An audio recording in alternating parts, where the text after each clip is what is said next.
Welcome back, everybody. This is Graybeard Gaming, and we are back for another episode of Vintage Poor Boy Survival on Elmcreek. So we ended last month doing a bunch of contracts for plowing and cultivating, and as you can see, we've got a healthy amount of money. But let's not kid ourselves. That money has to last us through the winter on our banknote. And until we're able to actually accumulate about $72,000, which would be a 12-month run, we're kind of living paycheck to paycheck here on the farm. So this month we have got to harvest our grass on our two fields along the main road here, and I've already got the one cut down there on the end. I figured we'd jump in on this one. While this tractor, I'll hire a guy and we will have them do the cutting of the grass while we use our new tractor with the windrow, get that all windrowed up so that when we get done with this field, we'll windrow that one, and we'll move along to putting the forage wagon behind the Owls Chalmers here and getting it picked up. We'll get it all put in the clamp, compact it, and get it covered up for the next 2 months so that we can sell it in January. Because $30,000 is not even 6 months worth of loan payments. So with that in mind, let's go ahead and, as the great late Marvin Gaye said, let's get it on. All right, let's get our guy hired here, and while they are going ahead and getting this field cut, I don't think it'll take them too long, but while they're doing that, let's go ahead and get our other tractor out, get set up on our windrow. So I did get rid of the harvester last month, and I miss it already because I just love that harvester, but it didn't make a whole lot of sense to have something sitting around tying up money and depreciating for the next 8 months without getting any use. So, and it was kind of big for our farm. So yeah, we are going to plant something in this field here next year in the spring. And I know I talked about doing oats, but after seeing the price of straw, I think I'd rather do soybeans, because the yield for soybeans is quite similar to oats, but the value is substantially more. So if we take a quick look here, and yes, we will have to wait longer because soybeans peak is in July, but you can't harvest them until October. So unlike oats, which you can harvest in July, and then they peak in the months of December and January, we're going to have to hold on to them for quite a bit longer for the soybeans. But when you compare them at their peak, soybeans are almost over $2,100 a liter, and then oats, they max out right around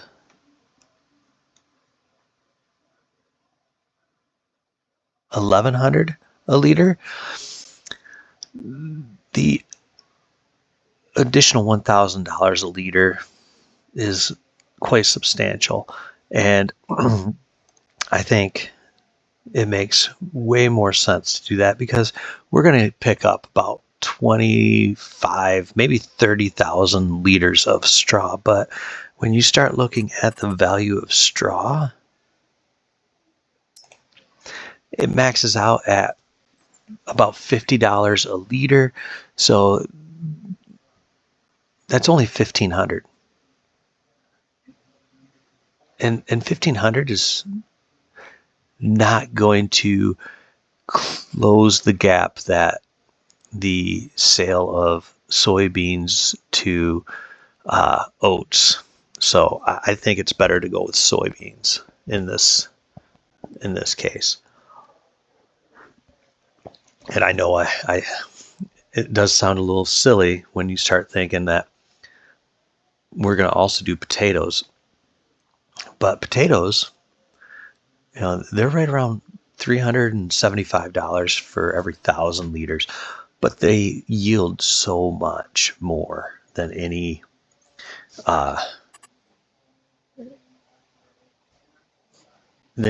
almost anything else. I think sugar beets are slightly more yield, but I mean,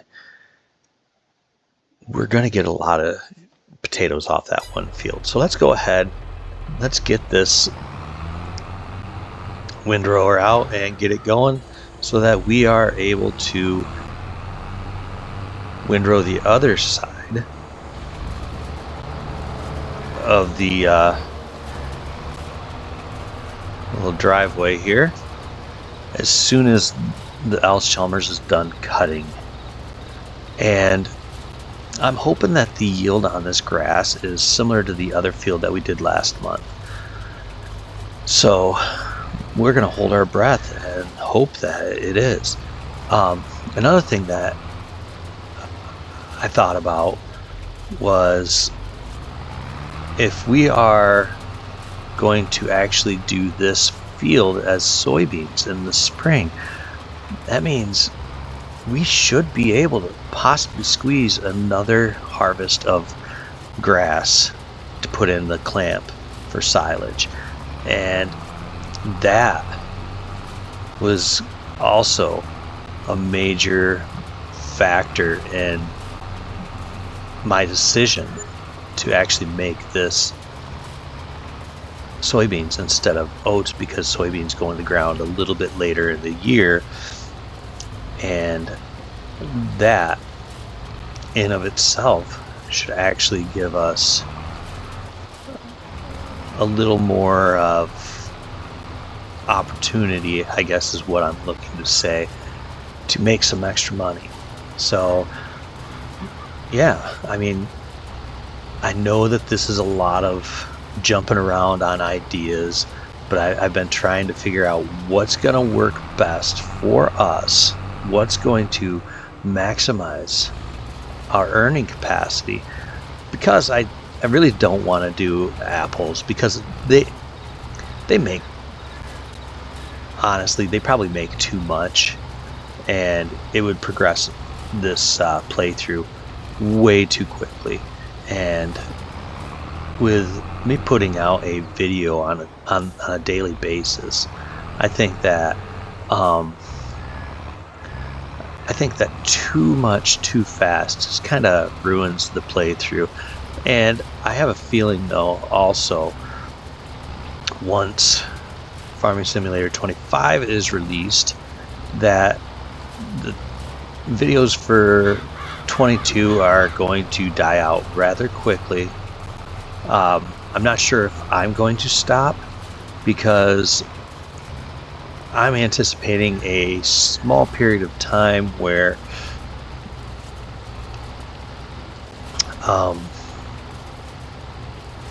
there's going to be a few bugs to work out. Also, a lot of mods may not have been changed over, and I think what you see is what you get for mods for 22. I don't really see a whole lot else coming along. Giants may update it to the mod hub where you can download it, but as far as new mods being created, not for 22, I just don't see it. But I don't think that there's gonna be a big rush of mods for 25, and I could be wrong on that because I'm not part of that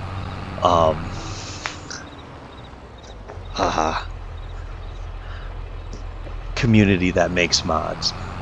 I enjoy the mods though, very, very much. Some of the some of those mods are so phenomenal, and they completely change how this game really, as far as a realistic factor, it really changes how you can play this game. And can't thank those mod developers enough for all the work that they've put in. Yeah, so what I am going to do is wait right here. I'll turn off the tractor. No sense in wasting diesel. So let's go ahead. I don't really have money per se to sit there and purchase a bunch of stuff. Like I had said previously, I think I need to have about $72,000 on hand at all times. That'll cover 12 months of the loan payments. Once we hit 72,000, I think then we can start advancing as far as equipment, because there is some equipment upgrades I'd like to make, because as functional as our mower is, it's only 2 meters, and I know it's not that we can't go out and buy another one, because the other lizard mower right here is only 2,100, and it's got an additional about 65% larger cutting width, which would increase our time or decrease our time that we're sitting there and mowing. So, you know, it's definitely a factor. But for right now, I mean, we only have the one field, so let's not pretend that it's causing us too many problems, because honestly, we're fine for now. But where the larger one does make sense is if we're ever going to do contracts for grass, and we may decide we want to. I'm not saying we're gonna, but it's something that we have to consider. So speaking of contracts, let's go ahead and take a look and see if there's anything out there that we'd like to do, and look at all those baling contracts. We're not really interested right now. They'll be there for a while, whatever. Now, there are some cultivating contracts out there. Field 58, we might be open to doing that. Field 1 is quite a long drive, so probably not going to do that. But if you look, there are a couple fertilizing contracts that might be worth doing. And I'm just going to speed through here just to kind of see what we have for harvesting. I mean, there is a little bit. I was mostly looking for potatoes because I wanted to purchase the equipment. I'm not gonna lie, but I see that there's a couple of plowing contracts out there that I think we could definitely take on and handle. 76, 63, 51, 24 all seem viable. So does Field 7. Field 7 is quite a drive, but none of them are right on top of us. I mean, 33 is across the road.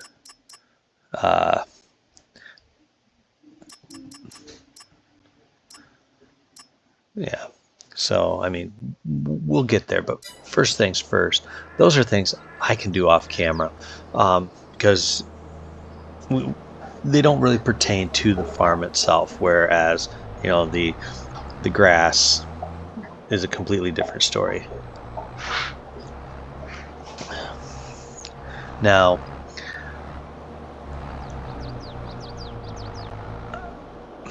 I am curious how well the Chalmers is going to be able to get the forge wagon up and down through the clamp, because we are currently struggling as far as the last load was concerned, unloading into the clamp because of the high hitch on the forge wagon. Now, that doesn't mean that we have to really worry about that too much. I think we'll be okay. I think we can, work our way, and I'm just gonna take care of this because they're fiddling around. I think we can manage, but I just don't think it's gonna be as easy as we would like. It's gonna be a little bit of a pain. Alright, so what I'll do here is I'm just going to go and drop this and hook up to the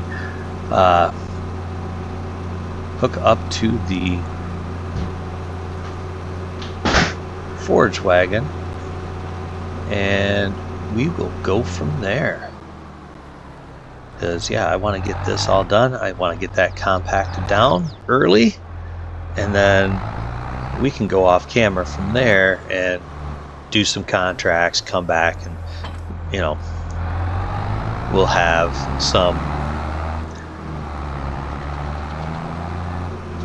a little bit of extra money, not a lot,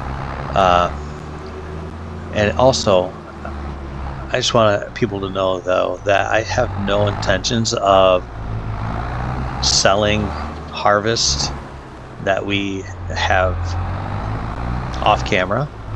So silage and the wheat, when it comes to that point where we are ready to sell those, we will make sure that's done on camera, because it's nice to see that total value, and because we're all here together, so I want to make sure everybody gets to see the fun part. I mean, that's what we're working for, is to sell. So that's the fun part, and I want to make sure that everybody can take part in that, while earning money and doing contracts is all fine and everything. We've all done it. I'm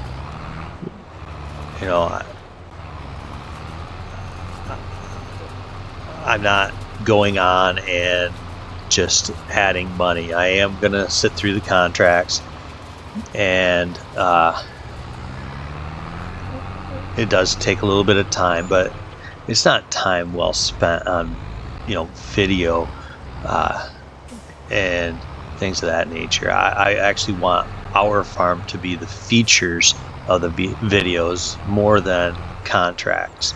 I will say, though, that there are some contractor series out there that are amazingly well done, and I highly suggest, if you're a fan of Farming Simulator, to go out and look at some of these contractor videos that are out there.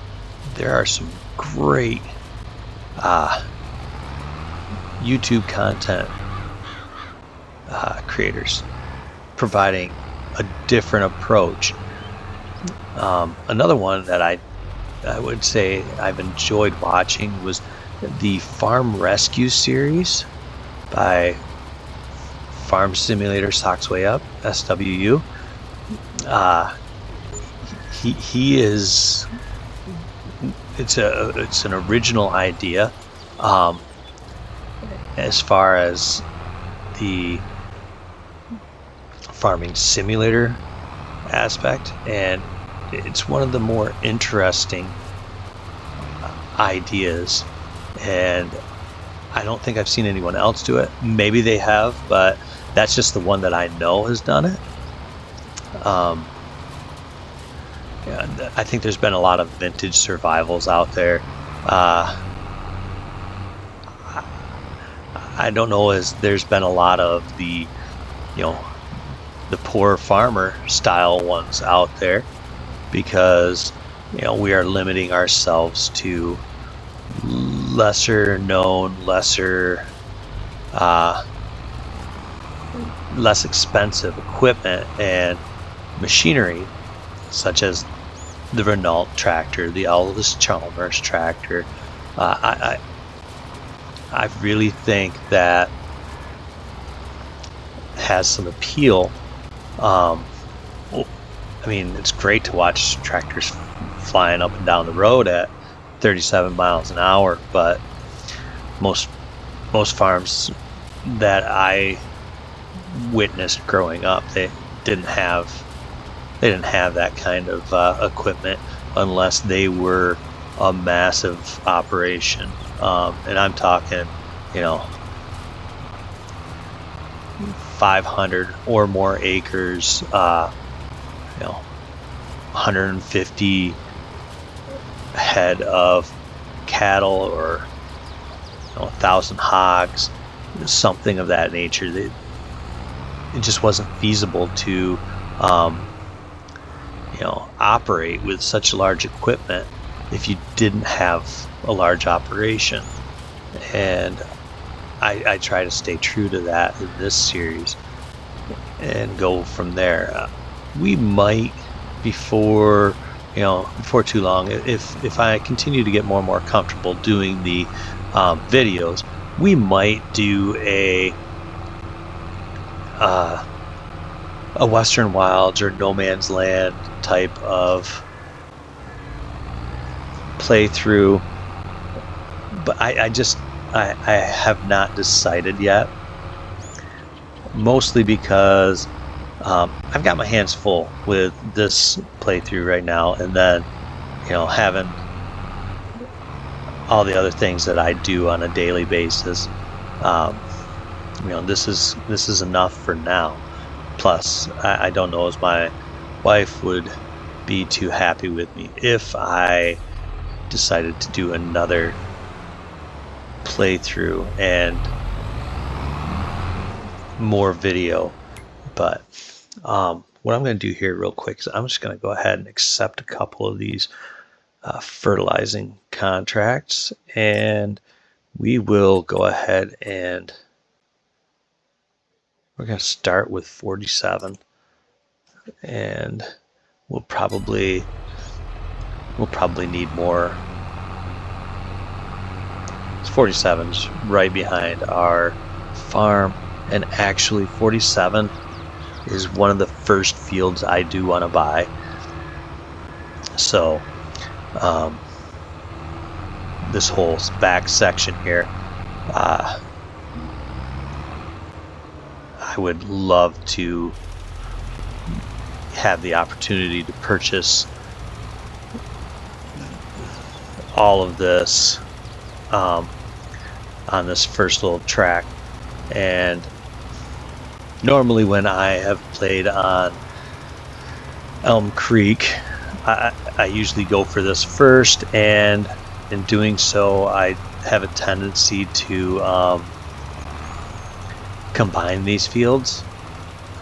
But I mean, that doesn't necessarily have to be the way that we do things. It's just that's how I've done them in the past.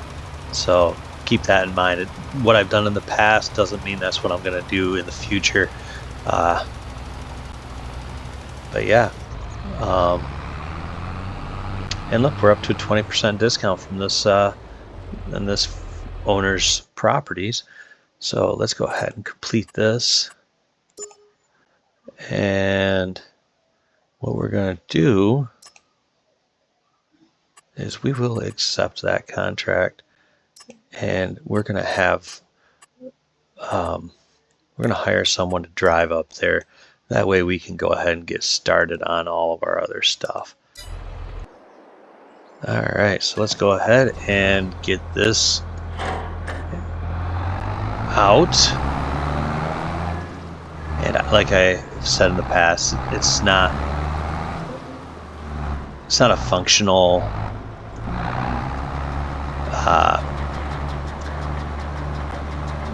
wagon for this tractor, just because of the hitch height. But we're going to work through that problem because I like the capacity for our farm. So, because yeah, if you see it, it gets a little wonky and it sways a lot. So yeah, I don't like that. But the ones that are made for it, I mean, we would be going back and forth to the clamp a million times, and then when it comes to taking this to sell, which I'd like a different option, but right now I do not have a front loader tractor to get the silage out of the clamp. So right now it's going to be using the forage wagon, and not my favorite way of doing it, obviously. I mean, my favorite way would be using a factory that would just process it into silage for me, and I wouldn't have to do anything. But small operation that we have here, that doesn't really seem like a logical option. As much as I would love to do it that way, it just kind of seems a little bit unrealistic. And as you can see, this thing is having issues when I have the pickup raised. Definitely having some serious issues with turning and staying straight. So yeah. Now, as you guys saw, I did sell the harvester, and I will be getting a different harvester. Actually, I will probably be getting the Ellis Chalmers this time, like I originally had intended to do. In my madness to try and move this along, I went with the gleaner initially because I was like, oh, well, I can take these big contracts with the gleaner.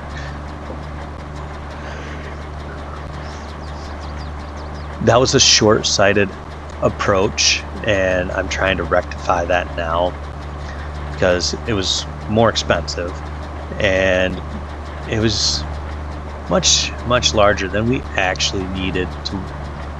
You know, we don't need to pretend that we have some big honkin' farm, because we do not have a large farm at all. And you know, by getting that harvester initially, we wound up actually putting ourselves in a situation where if I didn't sell it, I don't know where we would have been able to, whether or not we would have been able to have enough money to get through the first year just paying our loan. Yeah, so that is the full explanation behind why we made a mistake with the gleaner and why we actually turned around and got rid of the gleaner as well. As far as these two fields here, I was really hoping to get about 50,000 liters off of it, and again, I think that might have been a bit of an overestimation, and I made that estimate based on how much we got off of the tiny field, and it seems that I may not come near where I'd like to with this grass harvest. Now, I could be speaking too soon because I still have 4 swaths to pick up just in this field, and that's quite a bit, actually. So we may get there, and I'm just being pessimistic. I don't know.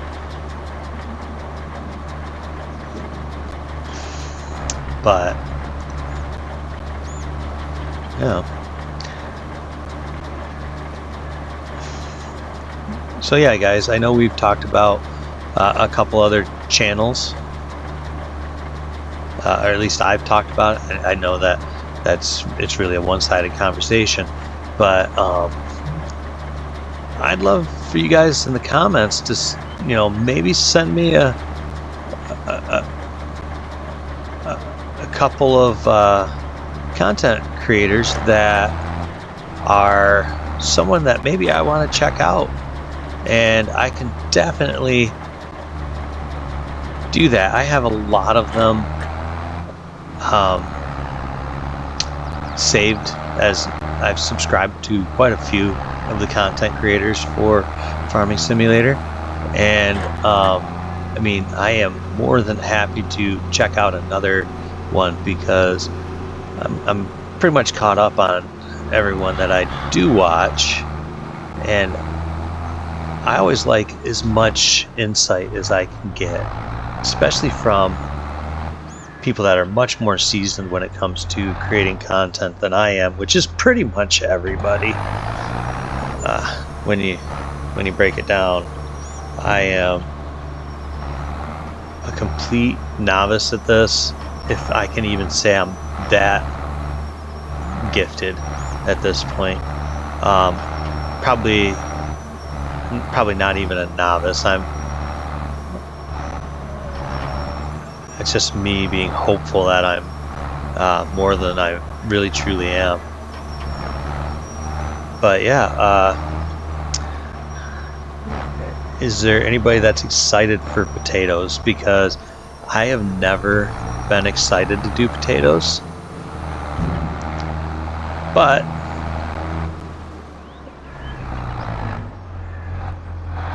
I wanted to try something different and challenge myself to a degree, and I thought potatoes would be a good place to start.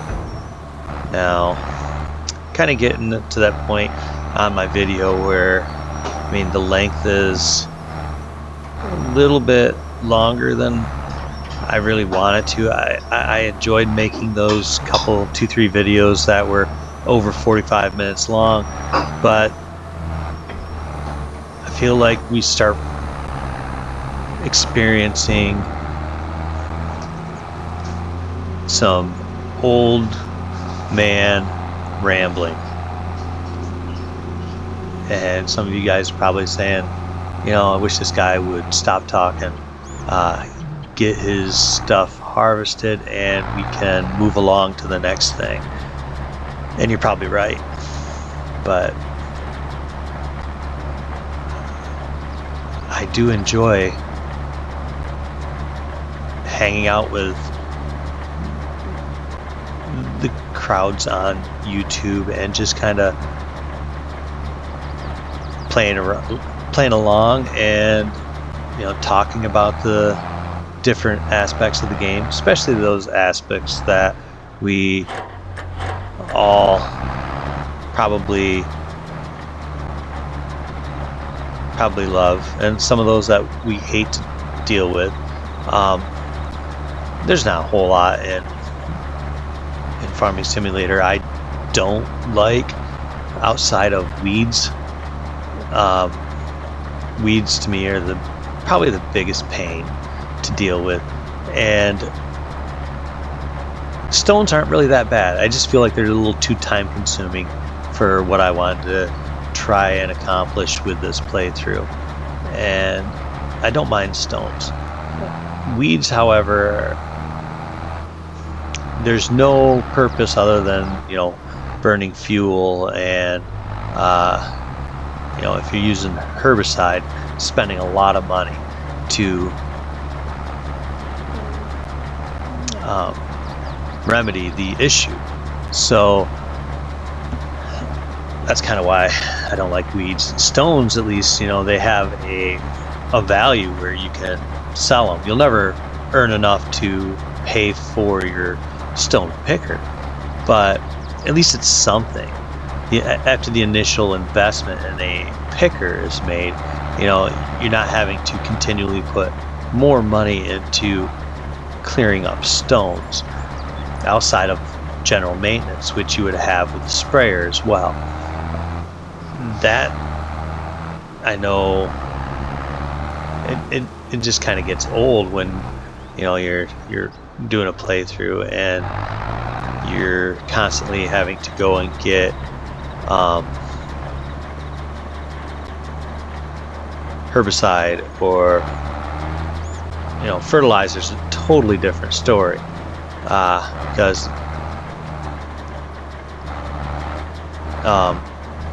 I don't find that as boring, and you have options as far as going with a dry or liquid fertilizer or manure or slurry. There's so many different ways that you can do it. When it comes to weeds, you can, you know, either use herbicide and be done with it, or you can fiddle fart around with a hoe or weeder, and you're going to burn a heck of a lot more fuel by using either of those than if you were to use just a regular sprayer. But it doesn't really matter.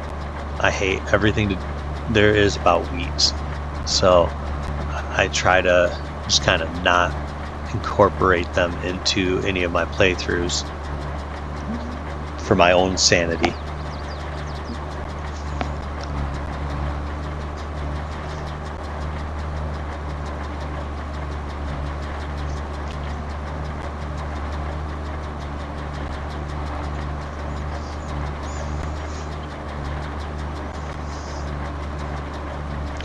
Didn't realize how slow this process of just picking up the grass was going to be. But, you know, you have to deal with you have to take the bad with the good. So we're going to run with it, and, you know, just know that it is boring, but it's part of the deal. And so far we've got 61,000. This is going to push us over 80,000 liters with this wagon, and which for our first, I'm going to get stuck. Oh, I'm stuck.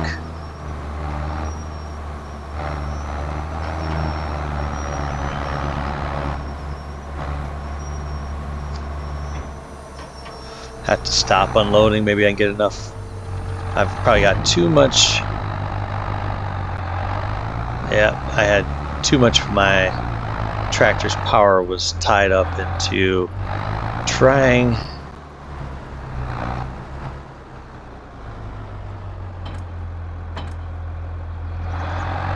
too much of my horsepower was tied up into trying to unload the wagon itself. There we go. Alright, let's continue dumping. What I probably need to do is unhook and compact this down as best I can.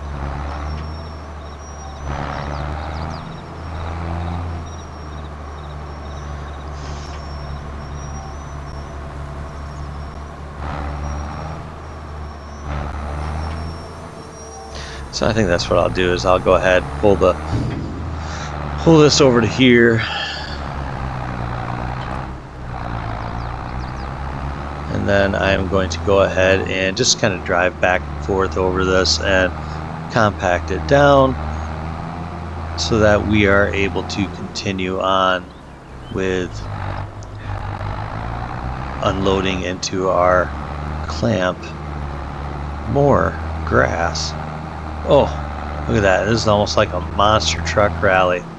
Look at this thing bounce around. If only those were a bunch of junkyard cars. That'd be really cool.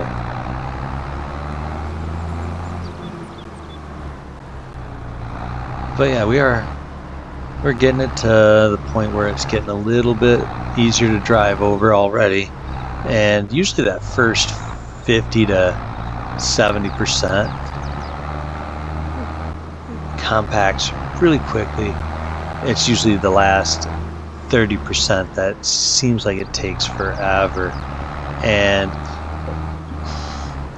I'm sure it's been said tons and tons of times, but my experience is the best way to do this is to have a trailer or wagon in behind,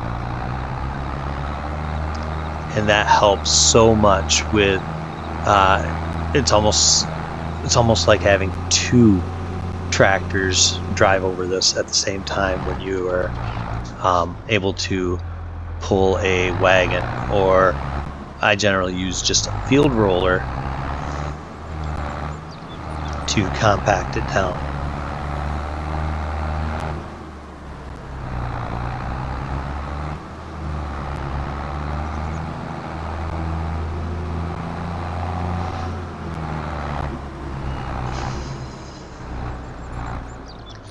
How compact are we right now? I mean, we are only at 39%, but we do have 82,000 liters in this field, which, if I'm being honest, I am really happy about that. I mean, it's not like life-changing type of money, but every 10,000 is going to be, every 10,000 liters is going to be about $2,000. So, I mean, right now we're looking at about 16,000, and I'll take it, because that 16,000, that's good for another 2.5 months, and we currently have 5. So I mean, that would push us over 7 months of